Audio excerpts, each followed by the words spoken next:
मैया सरस्वती नाम की वो ब्राह्मणी हाथ जोड़ कर कहने लगी है मच्छिंद्रनाथ से, बाबा बेटो निसंतान मेरे कोई पुत्र नहीं है। मच्छिंद्रनाथ ने एक टकटकी भर उस मैया को देखा और देखने के बाद उसे कहने लगे, है मैया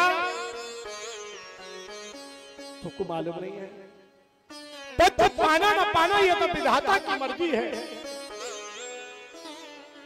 सुखदारा और लक्ष्मी आप के गयो संत समाज में हर कथा तो मेरी मैया बुरे लबो। हे मैया तू भगवान का भजन कर, प्रभु के चरणों में चिंतन कर, निश्चित है तुझे पुत्रेष्ट प्राप्त हो जाएगा। और एक बात ध्यान रहे, आज मैया जैसे ही इतनी बात को कहा, प्यारे भक्तों आंखों में आंख धरा बैठी हुई वो मैया सामने खड़ी है। दादा मच्छिंद्रनाथ कहने लगे, मैया पुत्र पाना न पाना ये तो विधाता की मर्जी है। तेरी सत्ता के हे प्रभु मंगल पत्ता तक हिलता नहीं हिले नहीं।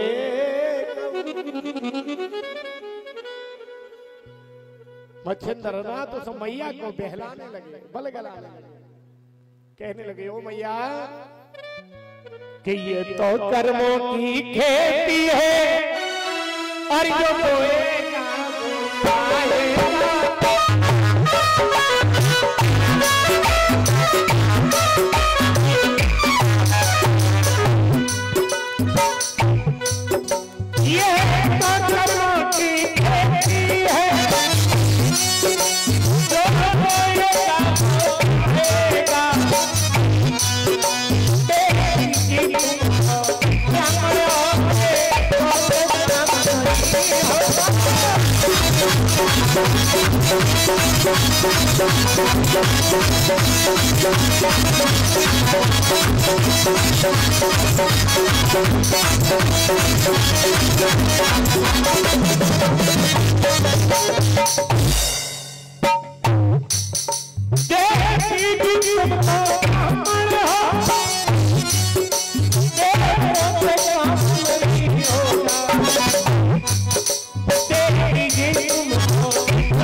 महाराज की मैया रोने लगी है, आंखों में अश्रुधारा बहने लगी है। मच्छिंद्रनाथ के चरणों को पकड़ लिया। मच्छिंद्रनाथ कहने लगे, एक शर्त है। क्या? हम 12 वर्ष बाद आएंगे और उस बेटा को हमें उस लाला को पुत्र के रूप में देना।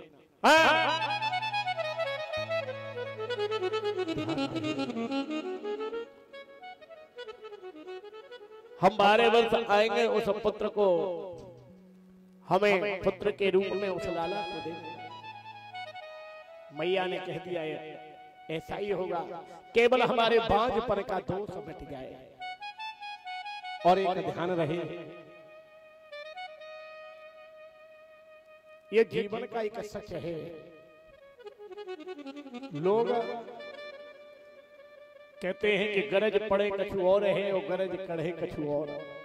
तुलसी भावर डाल के तो ताल सिरावे, सिस्टम के साथ लोग भूल जाते हैं। मेरे प्यारे भक्तों, मैया आज बड़ी दुखी है क्योंकि पुत्र की कामना, पुत्र की लालसा कहीं दूसरी जगह दिखाई नहीं दे रही है। मच्छिंद्रनाथ के चरणों को पकड़ लिया, बोले अब तुम्हारे सिवा संसार में कुछ नहीं। मच्छिंद्रनाथ ने झोली में हाथ डाला, झोली में हाथ बढ़ा, बाबा ने भभूति खोली है,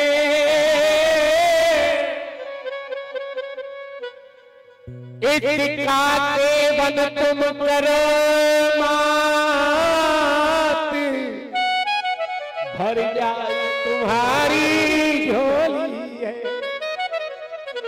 मैया की भभूति दीजिए, तुम्हें पुत्र पैदा होगा और 12 वर्ष बाद ये बालक को हमें दे देना, क्योंकि ये हमारा शिष्य होगा।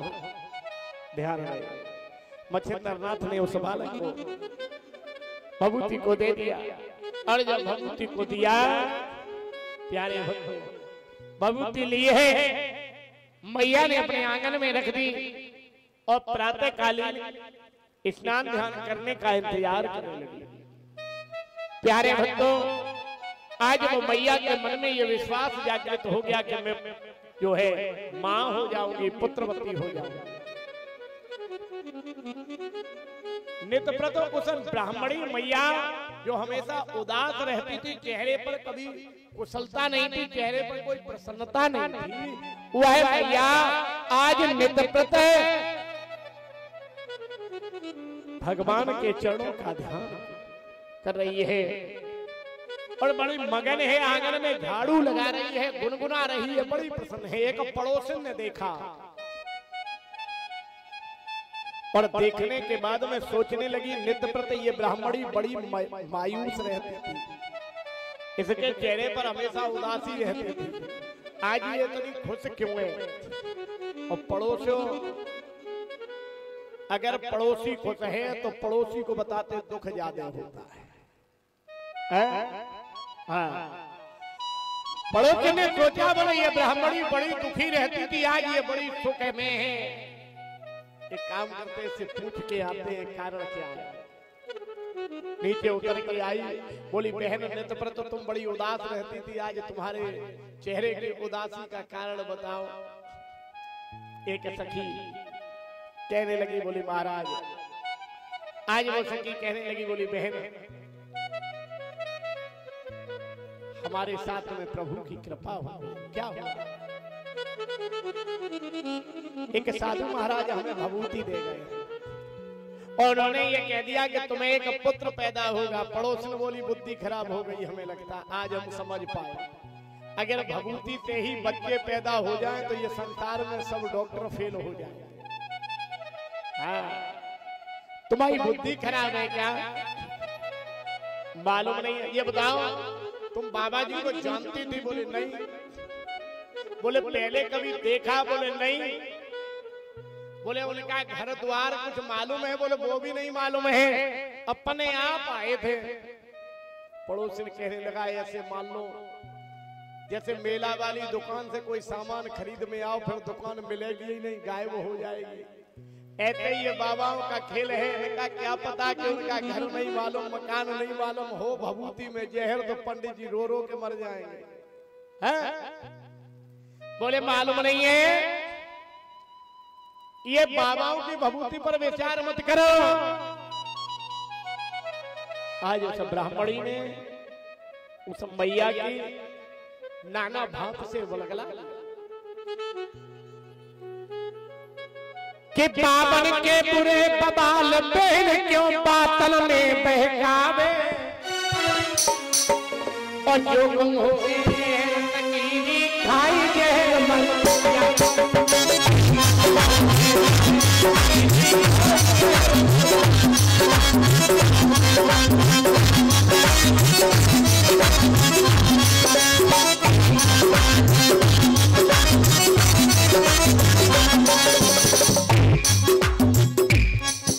पावन के बुरे बबाल बहन क्यों पातल में बहका,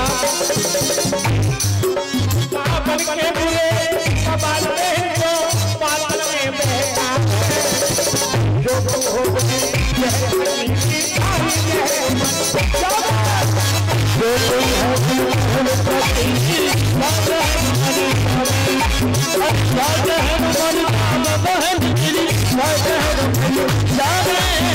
जो कोई है बहन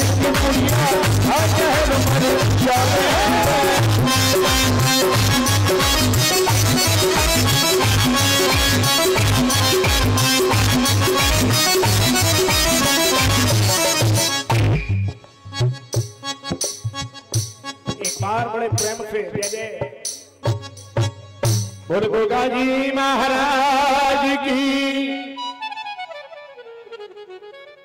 मच्छिंद्रनाथ मैया को जैसे ही बताया, बोले पता नहीं इसमें जहर हो गए, खा के मर गई तो गड़बड़ है जाएगा। मैया ने कही ये पड़ोसन है, ये हमें सही बता रही है। उस भभूति को लिया और लेने के बाद में उस भभूति को